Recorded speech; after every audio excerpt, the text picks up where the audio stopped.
دوستان سطح لرنینگ سلام. قبل از یادگیری نصب ماهواره شما باید مفاهیمی مثل درجه شرقی و غربی رو یاد بگیرید. همونطور که تو تصویر مشاهده میکنید محل قرارگیری ما با دیش مشخص شده.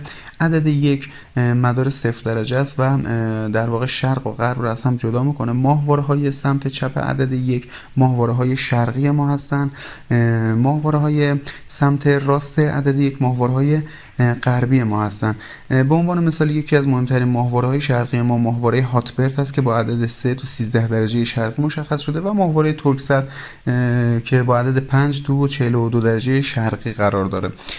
همچنین ماهواره های غربی ما ماهواره های به عنوان مثال تل استار تو 15 درجه و نایلسات تو 7 درجه هستن که سمت راست عدد 1 قرار میگیرن.